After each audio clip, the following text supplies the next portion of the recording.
ਅੱਜ ਦੀ ਵੀਡੀਓ ਤੁਹਾਡੇ ਵਾਸਤੇ ਬੜੀ ਜ਼ਰੂਰੀ ਹੈ। ਇਸ ਵੀਡੀਓ ਨੂੰ ਅਗਰ ਸੁਣ ਲਿਆ ਤੇ ਇਸ ਦੇ ਵਿੱਚ ਤੁਹਾਡੇ ਵਾਸਤੇ ਬਹੁਤ ਜ਼ਿਆਦਾ ਗੱਲਾਂ ਮਿਲਣਗੀਆਂ ਜਿਹੜੀ ਕਿ ਕਾਮਯਾਬੀ ਦੇ ਵਾਸਤੇ ਔਰ ਆਲਾ ਇਖਲਾਕ ਦੇ ਵਾਸਤੇ ਔਰ ਜ਼ਿੰਦਗੀ ਦੇ ਵਿੱਚ ਇੱਕ ਕਾਮਯਾਬ ਤਰੀਨ ਸ਼ਖਸ ਬਣने ਦੇ ਵਾਸਤੇ ਜਿਹੜੀਆਂ ਬੁਨਿਆਦੀ ਚੀਜ਼ਾਂ ਹੋਣੀਆਂ ਚਾਹੀਦੀਆਂ ਨੇ। ਇਨਸ਼ਾਅੱਲਾ ਮੈਂ ਕੋਸ਼ਿਸ਼ ਕਰਾਂਗਾ ਉਹ ਚੀਜ਼ਾਂ ਤੁਹਾਡੇ ਤੱਕ ਸ਼ੇਅਰ ਕੀਤੀਆਂ ਜਾਣ। ਅਸੀਂ ਅਗਰ ਫਸਲਾਂ ਦੇ ਵਿੱਚ ਜਾਂ ਇਧਰ ਪਿੰਡ ਦਿਹਾਤ ਮਾਹੌਲ ਦੇ ਵਿੱਚ ਵੀ ਹੈ ਨਾ, ਜਾਂ ਰਸਤੇ ਦੇ ਵਿੱਚ ਗੁਜ਼ਰ ਰਿਹਾ ਹੋਵੇ ਬੰਦਾ ਤੇ ਰਸਤੇ ਦੇ ਉੱਤੇ ਜਾਂ ਇਸ ਜਗ੍ਹਾ ਦੇ ਉੱਤੇ ਅਕਸਰ ਤੌਰ ਦੇ ਉੱਤੇ ਦਰਖਤ ਲੱਗੇ ਹੁੰਦੇ ਨੇ, ਲੇਕਿਨ ਅਸੀਂ ਹਰ ਦਰਖਤ ਕੋਸ਼ਿਸ਼ ਇਹ ਕੀਤੀ ਹੁੰਦਾ ਹੈ ਕਿ ਮੈਂ ਇਹ ਦਰਖਤ ਲਾਇਆ ਵੇ ਤੇ ਆਪਣੇ ਵਾਸਤੇ ਲਾਇਆ ਵੇ। ਬਤੌਰ ਮਿਸਾਲ ਹੈ ਤੁਸੀਂ ਵੇਖਦੇ ਹੋ ਵੀ ਫਸਲਾਂ ਨੇ ਸਾਰਾ ਕੁਝ ਇਹ ਦਰਖਤ ਕਿਸੇ ਨੇ ਆਪਣੀ ਬੰਨੀ ਦੇ ਉੱਤੇ ਆਪਣੀ ਜ਼ਮੀਨ ਦੇ ਵਿੱਚ ਆਪਣੇ फ़ायदे वास्ते लाया वे। किसी ने भी इस वास्ते नहीं लाया कि मैं इत्थे लावांगा इस वास्ते ये मेरा फ़ायदा नहीं होएगा, मैं अपने वास्ते नहीं ला रहा, बल्कि इस वास्ते ला रहा कि राह बंदा कोई गुजर रहा होगा तो वही तो फ़ायदा हासिल करेगा। अपने वास्ते लाना, अपने वास्ते सहूलत हासिल करना एक कमाल नहीं। बंदा रस्ते दे विचों गुजर रहा वे तो अपने रोड़ा कोई वट्टा चुक के या यानी कि कोई भी नुकसानदेह चीज़ चुक के कोई कांटे यानी कि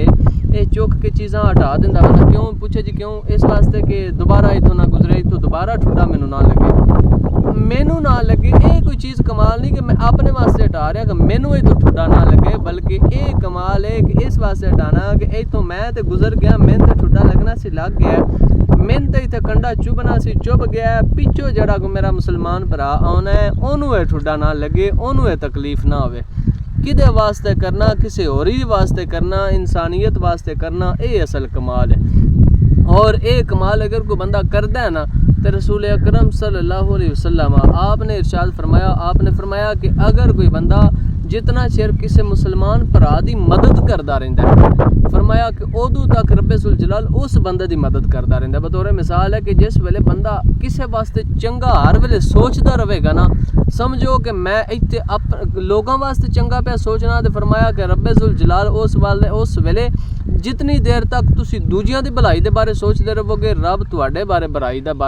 भलाई दा अच्छाई दा फैसला फरमांदा रहेगा। केडी चंगी गल होएगी, कैसा कमाल दा सौदा वे, कैसा कमाल दी खरीदो फरोख्त हो रही है कि असी दुनिया दे बारे, लोगों दे बारे, अपने मुसलमान भरावां दे बारे अच्छा पे सोचने आ, उन्हां दे बारे रस्ते हमवार पे करने आ, उन्हां दे रस्तियां दे विच आई होई रुकावटां नूं हटा रहे आ ते रब्बे जुल जलाल साडे रस्ते साफ कर रहा, रब्बे जुल जलाल साडे वास्ते बेहतरी दे फैसले फरमा रहा, मालिक करीम साडे वास्ते अच्छे फैसले फरमा रहा। फिर इस तो बाद और कमाल वाली चीज़ कि आका करीम सल्लल्लाहु अलैहि वसल्लम ए साडे बारे साडे कोल ना बड़ियां चीज़ां होंदियां ने ज़हनी तौर दे उत्ते कि यार मैं दुआ करना किसी चीज़ के बारे मेरी दुआ कबूल नहीं होंदी।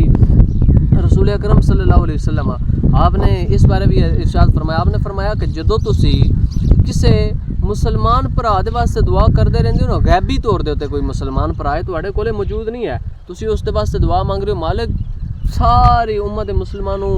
भलाइयां ता फरमा, उम्मत मुसलमान दे विच जेड़ा कोई परेशान है मालिक उसकी परेशानी दूर कर दे। खुद बंदा परेशान है लेकिन फरमाया कि वह किसी दूसरे मुसलमान भरा दे वास्ते भरावां दे वास्ते दुआवां करे, मालिक उन्हां दी परेशानी दूर कर दे, मालिक फलां मेरा दोस्त है, फलां मेरा भाई है, फलां मेरा अजीज़ो अकरबा या मेरा महल्लेदार है, मेरा रिश्तेदार है, जो भी है वो सामने नहीं, उन्होंने विखाने वास्ते नहीं, ये सिर्फ इस दुआ का ताल्लुक मेरे और रब के दरम्यान है। लेकिन दुआ मांग रहा उस दोस्त के वास्ते, उस रिश्तेदार के वास्ते, उस हमसाए के वास्ते, उस गाँव के वास्ते, उस महल्ले के वास्ते, उस मुल्क के वास्ते, उस देश के वास्ते, अपने मुसलमान भरावां के वास्ते दुआ कर रहे, मालिक उन्हां दे उत्ते मेहरबानी फरमा,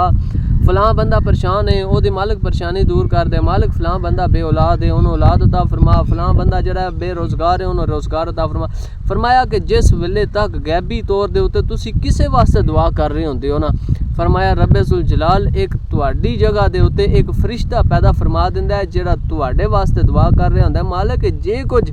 इस दुनियादारां वास्ते मांग रहा है, जे कुछ अपने मुसलमान भरावां वास्ते मांग रहा, मालिक मैं तेरा मुकर्रब फरिश्ता तेरी बारगाह दी दुआ करना कि जे कुछ दूजियां वास्ते मंगी जा रहा, मालिक तू मैनू मेरे इस दुआ नूं कबूल करदे होया मालिक इस नूं भी ओह नेमतां अता फरमांदा जा जेड़ियां नेमतां ये दूजियां दे वास्ते मांग रहा। इस वास्ते जदों तक असी दूसरियां दे वास्ते पौधे लांदे रवांगे, जदों तक दूसरियां दी अच्छाई दा सोचदे रवांगे, मालिक करीम दी रहमत, ओदी मदद, ओदा फजल साडे नाल भी शामिल रहेगा।